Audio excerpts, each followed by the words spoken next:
Shalom. Selamat hari Minggu Bapak Ibu Saudara-saudara yang dikasihi Tuhan, jemaat yang dicintai oleh Kristus. Secara khusus kepada Bapak Gembala di tempat ini, Bapak Pendeta Slamit Wiono yang sudah mempercayakan kepada saya untuk menyampaikan kebenaran firman Tuhan. Tuhan kiranya menolong, memberkati kita semua. Pada pagi hari ini satu bagian kebenaran firman Tuhan yang kita renungkan bersama-sama. Di dalam kitab Yakobus pasal yang kedua, ayat yang ke-14 sampai ayat yang ke-17. Yakobus pasal 2 ayat 14 sampai ayat yang ke-17. Saya akan membawa kita untuk membaca secara bersama-sama. Kaum pria bersama-sama dengan saya membaca ayat 14. Kaum wanita membaca ayat yang ke-15. Demikian sampai ayat yang ke-17. Kita bergantian. Kaum pria, 1, 2, 3. Apakah gunanya, saudara-saudara, jika seorang mengatakan bahwa ia mempunyai iman, padahal ia tidak mempunyai perbuatan? Dapatkah iman itu menyelamatkan dia? Jika seorang saudara atau saudari tidak mempunyai pakaian dan makan sehari-hari, dan seorang dari antara kamu berkata, selamat jalan, kenakanlah kain panas dan makanlah sampai kenyang, tetapi ia tidak memberikan kepadanya apa yang perlu bagi tubuhnya, apakah gunanya itu? Demikian juga halnya dengan iman.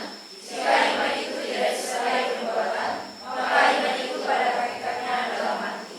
Iya, demikian jauh pembacaan firman Tuhan kita pada pagi hari ini. Berbahagialah setiap orang yang bukan saja membaca, tetapi yang merenungkan kebenaran firman Tuhan, melakukan kebenaran firman Tuhan di dalam kehidupan hari lepas hari. Bapak Ibu Saudara-saudara yang terkasih di dalam nama Tuhan Yesus Kristus, di dalam zaman sekarang banyak orang yang sebetulnya dengan mudah dan dengan gampang mengaku saya dari kelompok ini, saya dari golongan ini, padahal mereka tidak mengenal siapa sebetulnya, bagaimana sebetulnya golongan tersebut. Masuk aja. Misalnya saja kalau kita kemudian orang yang tidak biasa masuk ke kompleks persekolahan Kristen Makedonia ini tiba-tiba masuk, pasti orang yang di dalam kompleks ini tahu, oh dia ini orang baru. Dari mana kita tahu? Enggak biasanya orang-orang SKM begini, enggak biasanya siswa-siswa begini. Pasti siswa-siswi akan memberikan hormat gitu ya. Tapi kalau orang enggak memberikan hormat, oh jangan-jangan dia bukan orang SKM. Ibu Bapak Saudara dikasih di dalam kehidupan orang-orang percaya di zaman Yakobus ini, ketika diperhadapkan dengan berbagai pergumulan, maka yang seharusnya bagaimana kehidupan orang percaya zaman itu. Mereka berpikir bahwa ya udah, kita hidup sebagai orang yang percaya kepada Kristus, lalu kita tinggalkan perbuatan kita. Kita kan sudah hidup sebagai orang yang beriman gitu ya. Mungkin ini juga yang menjadi tantangan kehidupan orang percaya di zaman sekarang. Dengan mudah, oh saya orang Kristen, saya orang percaya, saya murid Kristus, saya anak-anak Allah, saya setiap hari Minggu ke gereja, ikut persekutuan dan sebagainya. Tetapi apakah iya mereka betul-betul memahami hidup sebagai orang yang percaya kepada Kristus, mengaku sebagai orang yang beriman, tetapi tidak menunjukkan bagaimana iman mereka? Inilah yang disorot oleh seorang bernama Yakobus, saudara dari Tuhan Yesus. Ketika ia mengatakan, apa gunanya saudara-saudaraku jika seorang mengatakan bahwa ia mempunyai iman? Apa gunanya saudara-saudaraku ketika ia mengatakan saya sebagai orang Kristen, saya sebagai orang yang percaya kepada Kristus, padahal ia tidak punya perbuatan? Apa relasinya antara iman dengan perbuatan? Apakah Yakobus sedang menggeser iman lalu mengedepankan perbuatan? Oh, perbuatan lebih penting daripada iman. Iman gak penting. Apakah Yakobus sedang membicarakan demikian? Tentu tidak. Yakobus memahami betul bahwa betapa pentingnya iman. Yakobus memahami betul bahwa iman merupakan hal yang sangat krusial di dalam kehidupan keberimanan, di dalam kehidupan orang percaya. Dia tidak menepis bahwa iman tidak penting atau perbuatan lebih penting daripada iman. Tidak, dia sedang tidak mendualismekan ini. Dia tidak sedang membuat suatu, ya iman lebih penting dan perbuatan tidak penting, atau sebalik. perbuatan lebih penting, iman enggak, atau iman lebih penting perbuatan enggak. Dia tidak sedang berbicara hal yang demikian. Tetapi bagaimana Yakobus ingin menekankan ketika orang mengaku bahwa dia adalah orang yang beriman, mestinya dia tahu bagaimana realisasi dari iman itu, bagaimana implikasi dari iman. Karena itu Yakobus mengingatkan, nggak ada gunanya satu pengakuan yang hanya disampaikan melalui perkataan, tapi tanpa ada tindakan dalam kehidupan keseharian. Nanti kalau saya akan terlambat, agak ini ingatkan ya. Barangkali Pak kelamaan misalnya gitu ya, udah lewat nih waktunya. Biasanya kan ada, tinggal 5 menit, 10 menit misalnya ya. Oke, ya. Jadi Yakobus tidak sedang mengatakan bahwa iman lebih penting dari perbuatan, atau sebaliknya, perbuatan lebih penting daripada iman. Yakobus menyadari bahwa ketika manusia berdosa, hidup dalam keberdosaan, belum menerima karya Kristus, maka nggak mungkin orang beriman kepada Kristus. Karena iman adalah anugerah Allah. Iman adalah pemberian Allah. Ketika seorang mengaku percaya terima Kristus secara pribadi dalam hidup mereka, di saat yang sejaman, iman Tuhan anugerahkan kepada mereka. Perbuatan di luar iman dinyatakan perbuatan yang sia-sia. Itu Roma. Di dalam tulisan Rasul Paulus, segala sesuatu yang dilakukan oleh manusia yang tidak berdasarkan kepada iman, itu tidak diperhitungkan sebagai kebenaran di hadapan Allah, atau tidak diperhitungkan sebagai sesuatu yang menyukakan hati Allah. Enggak. Tetapi ketika orang sudah percaya kepada Kristus dan beriman kepada Kristus, maka perbuatan tidak bisa dipisahkan.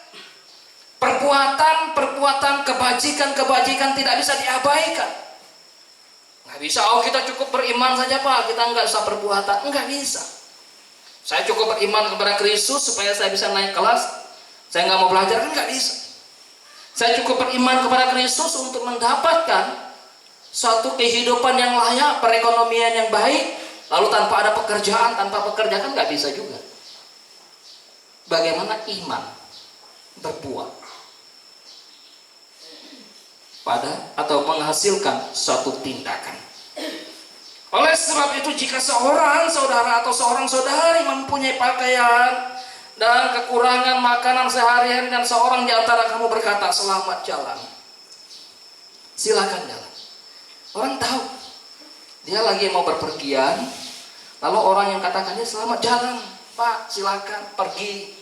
Dia lapar, dia nggak bawa bekal, bukan karena dia nggak mau bawa bekal, karena memang dia nggak punya kemampuan, nggak punya bekal yang dibawa, dia nggak punya uang. Lalu orang yang mampu melihat dia dan bahkan berjumpa dengannya, berkata, oh selamat jalan, silakan pergi, makannya sampai kenyang.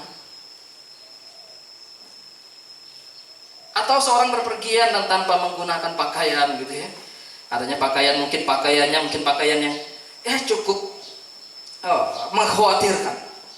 Lalu dia berpergian ke tempat yang sedikit mungkin agak jauh dan memerlukan pakaian yang diperlukan supaya tubuhnya atau badannya terlindung. Lalu orang tersebut berkata, silakan jalan.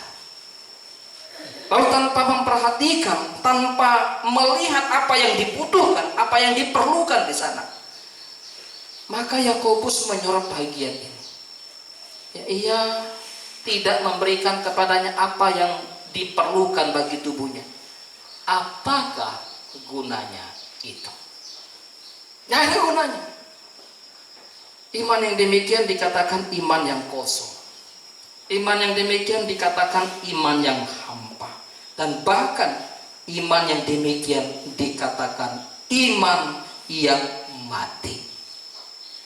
Ibu bapak saudara-saudara yang dikasihi oleh Tuhan Yesus Kristus, sebagai orang percaya yang hidup di kekinian, haruskah kita memiliki pola yang sama, yang seperti dihidupi oleh orang-orang percaya di zaman Yakobus? Ini menjadi suatu perenungan dan pertanyaan yang sangat penting bagi kita untuk kita pikirkan. Ketika kita memikirkan tentang iman yang mati, maka Yakobus menekankan seperti apa iman yang mati. Iman yang mati disebutkan di dalam bagian demi bagian. Ciri-ciri iman yang mati adalah iman yang tidak ada konfirmasi aksi, hanya sebatas informasi di sana. Iman yang mati, iman yang hanya sebatas informasi, ya, tetapi tidak ada satu konfirmasi dari imannya, tidak ada satu aksi yang dinyatakan dari iman, hanya sebatas pengakuan, hanya sebatas kredo. Kalau hanya sebatas pengakuan, Yesus Kristus baik, Yesus Kristus Tuhan kita, Yesus Kristus Allah yang mengasihi saudara, Yesus Kristus Allah yang mengasihi kita. Pengakuan Yesus Kristus itu dahsyat, Dia anak Allah yang hidup. Tapi tanpa adanya realisasi seperti apa sih Kristus yang hidup itu, seperti apa Kristus yang mengasihi, seperti apa Kristus yang dahsyat itu dalam kehidupan kita, maka Yakobus mengatakan, kalau itu pengakuan kita sebagai orang-orang percaya, Yakobus mengatakan, setan pun tahu, iblis pun tahu kalau Yesus Kristus adalah anak Allah. Iblis pun tahu kalau Yesus Kristus itu berkuasa. Yang menjadi problemnya adalah taatkah kita kepada Kristus? Setiakah kita kepada Kristus? Iman yang mati, iman yang tidak berbuat apa-apa selain hanya kata-kata. Sekarang kalau dalam konteks Indonesia ya, orang mengatakan banyak ya, antara tata kata, tata kota, tata kerja. Kalau tata kata, wah ada orang-orang yang jago gitu ya. Tapi kalau disuruh tata kota, tata kerja, nanti dulu. Nah, oleh sebab itu ketika bicara tentang bagaimana iman yang mati adalah iman yang hanya menyampaikan, kamu silakan pergi, kamu silakan jalan, kamu silakan makan sampai kenyang, kamu silakan gunakan pakaian, padahal orang yang dikatakan atau orang yang kepadanya ia berbicara sedang mengalami satu pergumulan yang berat. Kalau begitu Pak, kalau teman saya lagi mengalami pergumulan yang berat, kami lagi ujian, boleh dong Pak saya tolong dia. Ini kan buah dari iman. Ini kan wujud dari iman. Kan dia lagi mengalami pergumulan yang berat Pak, dia mengalami kesulitan. Boleh nggak Pak saya bantu dia? Kan saya orang beriman, saya kasihan sama dia. Wujud kasih saya mengasihi dia, saya kasih lah saya tolong dia. Apakah itu? Tentu bukan itu ya. Bukan itu yang dimaksud. Tapi bagaimana ketika kita melihat orang-orang di sekitar kita mengalami pergumulan yang berat? Ya, ini bukan dalam konteks dia sedang ujian atau dia sedang menghadapi pergumulan untuk ya bergumul dengan jawaban ketika dia menghadapi soal lalu saya tolong dia, bukan itu. Yang jelas bahwa lihatlah pergumulan kehidupan keseharian teman. Lihatlah pergumulan keseharian orang-orang di sekitar. Kita gereja atau orang-orang Kristen seringkali, Pak, ada orang di sana begitu susah. Orang di sana begitu menderita. Orang di sana begitu sulit. Saya mau tolong orang di sana. Saya mau bantu orang di sana. Orang yang di hadapan kita, di sekitar kita mengalami pergumulan yang berat, pergumulan yang sulit, kita abaikan. Kita alihkan pandangan kita. Kita tutup mata kita. Seakan-akan mereka tidak mengalami pergumulan yang berat. Yakobus mengingatkan. Itulah hidup kita. Itulah pergumulan kita. Iman yang mati adalah iman yang tidak ada tindakan di dalam keseharian hidupnya untuk menjadi berkat bagi orang-orang di sekitarnya. Iman yang mati adalah iman yang tidak mewujudkan cinta kasih. terhadap sesamanya. Apa yang disampaikan oleh Yakobus ini, kalau kita membaca pengajaran Tuhan Yesus di dalam Injil Matius pasal yang ke-25, maka waktu seorang raja berkata kepada mereka, kamu telah melakukan hal yang baik, kamu telah melakukan hal yang benar untuk aku. Orang bingung, kapan kami menolong, kapan kami melakukan, kapan kami berbuat untuk engkau ya raja di atas segala raja. Waktu engkau lihat orang lapar, engkau beri mereka makan. Waktu engkau lihat orang haus, engkau beri mereka minum. Waktu engkau lihat orang telanjang dan tidak berpakaian, engkau berikan pakaian kepada mereka. Waktu engkau melihat orang sakit, bagaimana engkau merawat mereka. Waktu engkau melihat orang-orang menderita ini, engkau memperhatikan mereka. Pada waktu itulah engkau melakukannya untuk aku. Kadang kita tidak menyadari sebagai orang percaya, apa yang kita lakukan memiliki konsekuensi yang begitu luar biasa dalam kehidupan atau terhadap kehidupan keberimanan kita. Kita bersyukur pada Tuhan.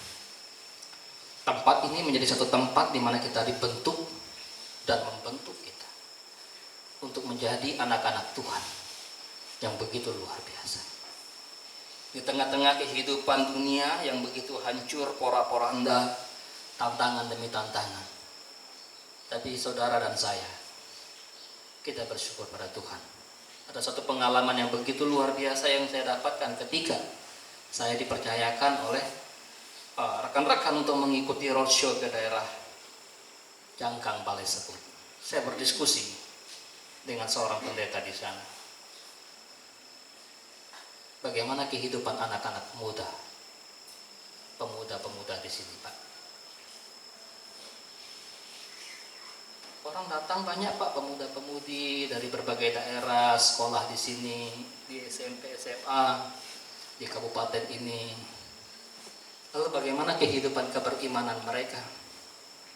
Setiakah mereka beribadah? Rajin ke anak-anak muda, persekutuan dan ngambil bagian dalam pelayanan? Miris. Sayang, Pak. Kenapa, Pak? Harapan ingin menempuh pendidikan, menjadi anak yang lebih baik, punya masa depan yang lebih baik. Tidak sedikit orang-orang yang datang dari daerah, lalu sekolah, SMP, SMA, mereka pindah dari kos ke kos, bahkan ikut orang sana sini. Apa yang terjadi, Pak? Katanya nggak selesai sekolah mereka.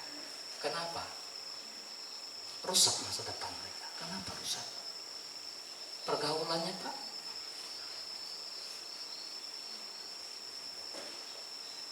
Nggak sampai tamat. Kenapa? Macam-macam apa? Ada yang merokok, minum mabuk, dan bahkan ada yang hamil. Miris, bukan? Ini anak-anak muda Kristen yang turun dari desa ke daerah kecamatan mau menempuh pendidikan. Ini bagian daripada bagaimana kehidupan orang-orang yang menyebut diri Kristen sebetulnya, tapi tanpa adanya pembinaan, pemahaman, kebenaran, dan keimanan yang baik. Tantangan gereja sekarang, tantangan umat Tuhan. Mari bagaimana kita hidup sebagai orang yang beriman, yang bukan hanya sebatas pengakuan kita, sebatas ucapan kita, tetapi juga dinyatakan di dalam satu tindakan. Iman yang mati disebut sebagai iman yang tidak berguna. Yakobus menulis bagian ini, menyatakan bagian dalam ayat yang ke-15 dan yang ke-16. Jika seorang saudara dan saudari tidak mempunyai pakaian dan kekurangan makanan sehari-hari, dan seorang di antara kamu berkata, selamat jalan, kenakanlah pakaian atau kain panas dan makanlah sampai kenyang, tetapi ia tidak memberikan kepadanya apa yang perlu bagi tubuhnya. Apakah gunanya itu? Dengan kata lain, nggak ada gunanya kalau saudara dan saya hanya mengaku sebagai anak-anak Allah, sebagai orang Kristen, sebagai orang percaya, tetapi tidak ada satu tindakan nyata yang berguna bagi sesama. Lihat apa yang menjadi kebutuhan orang-orang di sekitar kita. Tapi saya bersyukur luar biasa, 2 minggu kurang lebih saya di sini setelah menyaksikan luar biasa pemeliharaan Tuhan, berkat Tuhan yang Tuhan nyatakan di tempat ini. Bagaimana Tuhan bekerja berkarya melalui dan di dalam kehidupan saudara-saudara, anak-anak Tuhan yang begitu luar biasa. Iman yang mati, iman yang tidak berguna pun. Dengan kata lain, kalau orang membahasakan, nanti Pak Gembala mungkin bisa terjemahkan, welas asih tanpa bantuan hanyalah ilusi.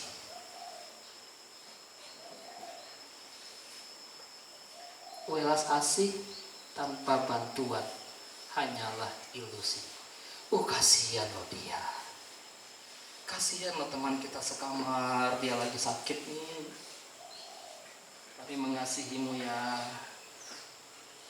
Semangat ya, cepat sembuh ya. Tapi nggak mau, kita ambilkan dia makanan ya, kasihan dia. Ada nggak anak asrama yang begitu? Ada ya, pasti ada. Kamu belum makan, kamu sakit ya, kamu nggak mau makan. Aku bawakan makananmu. Kamu mau makan apa? Nah itu gambaran kehidupan keberimanan. Walaupun ada orang yang melakukan sesuatu, memberi tanpa didasarkan cinta kasih, ada. Karena motivasi juga bisa. Kepengen apa? Kepengen dihormati, kepengen dihargai, kepengen disebut, kepengen menjadi seorang yang dianggap sebagai orang yang begitu baik. Sehingga dia lakukan apa saja tanpa tahu untuk apa dia melakukan. Saya melakukan ini supaya saya dianggap baik. Saya melakukan ini supaya saya diakui, supaya saya disanjung. Ya, jadi motivasinya salah juga ada. Ya, orang lakukan sesuatu yang baik. Tetapi kekristenan mengajar kita, lakukanlah segala sesuatu yang baik. Karena memang Tuhan mengingatkan dan memerintahkan kepada kita. Itulah panggilan hidup kita. Ketika kita sudah ditebus menjadi anak-anak Allah. Paulus berbicara kepada orang di Efesus pasal yang kedua ayat yang ke-10-11. Kita ini buatan Allah, diciptakan dalam Kristus Yesus untuk melakukan pekerjaan yang baik yang Tuhan persiapkan sebelumnya. Dan Ia mau kita hidup di dalam perbuatan-perbuatan yang baik, kebajikan-kebajikan. Bagaimana orang lain mengenal Kristus yang di dalam hidup kita kalau kita tidak melakukan hal-hal yang benar, yang baik bagi kita? Pohon dikenal dari buahnya. Melalui perbuatan-perbuatan kebajikan yang engkau lakukanlah, maka orang mengenal engkau dan saya sebagai murid-murid Kristus. Orang Kristen beda loh. Walaupun terkadang salah disalahpahami, ini mau kristenisasi. Padahal itu realisasi wujud daripada kehidupan keberimanan kita untuk membantu, untuk menolong. Dianggap ini kristenisasi. Seringkali disalahpahami juga. Tindakan-tindakan keberimanan orang percaya. Tapi kita tidak boleh berhenti untuk menyatakan kebaikan, menyatakan perbuatan yang benar, menyatakan pertolongan yang harus kita lakukan. Kadang bantuan terima gitu ya dari orang, labelnya dicopot misalnya ya. Kenapa? Atas nama ini mau kristenisasi misalnya. Padahal orang murni. Ada bencana, ada gempa, ada apa. Orang Kristen terpanggil sebagai anak bangsa, sebagai sesama manusia, tetapi juga sebagai wujud iman untuk memberikan pertolongan di sana. Namun terkadang salah dimengerti. Jangan berkecil hati ketika kita sebagai orang yang beriman memberikan bantuan, namun bantuan kita disalah artikan, tindakan kita disalah mengerti. Di dunia kita, fantasi menjadi lebih penting daripada kenyataan. Orang berpikir, oh ini sekarang zamannya fantasi itu lebih penting dari yang namanya kenyataan. Tetapi tidak demikian dengan iman. Iman harus tetap dinyatakan di tengah-tengah dunia yang sudah rusak. Iman yang mati, iman yang tidak memiliki perbuatan apa-apa, kecuali hanya bisa berkata.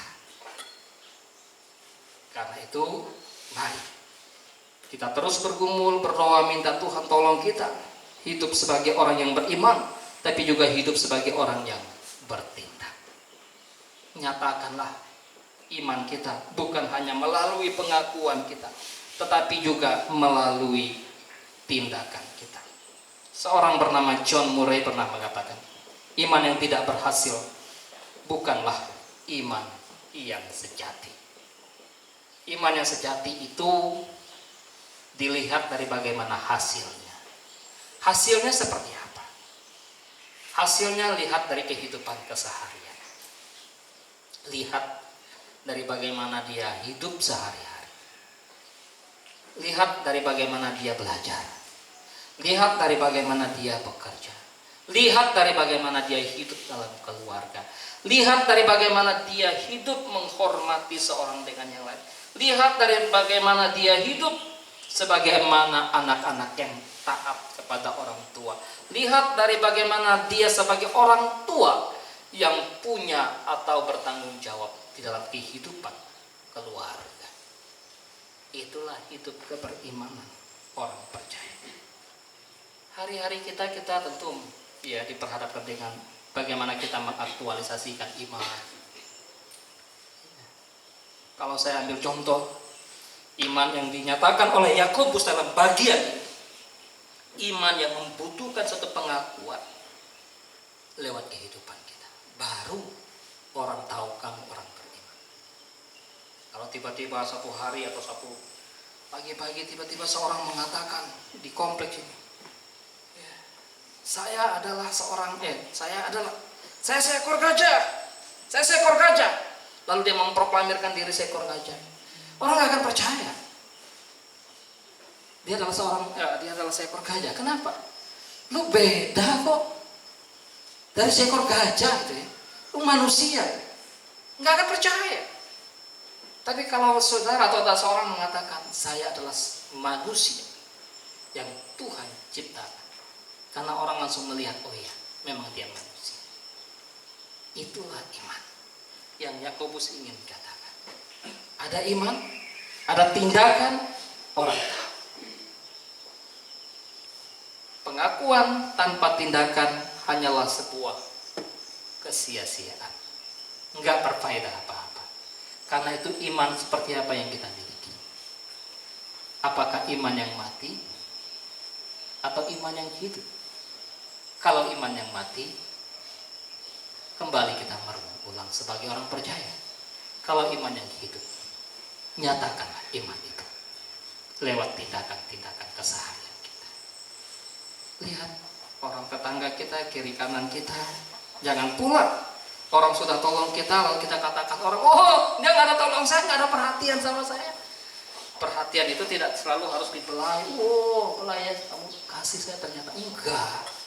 Kok guruku, dosenku nggak mengasihiku sih? Mengasihi itu membentuk, mendisiplin, dan bahkan terkadang harus menghajar. Tapi susah dipahami, sulit dimengerti itu bagian di saat yang bersamaan. Tapi ketika sudah lewat, kita menyadari, oh iya, ternyata orang tuaku bagus, ternyata orang tuaku baik, Ternyata Bapak Ibu guruku baik. Ternyata Bapak Ibu dosenku baik. Ternyata rekan-rekanku baik kepadaku. Mereka membentukku. Mereka memperhatikan. Mereka mengasihiku. Iman yang mati adalah iman yang tanpa cinta kasih di sana. Itulah yang dinyatakan dalam bagian. Biarlah kita hidup sebagai orang-orang yang menyatakan cinta kasih kepada Allah dan juga kepada sesama, sebagaimana Kristus telah mengasihi kita. Mari kita tundukkan kepala, kita berdoa kepada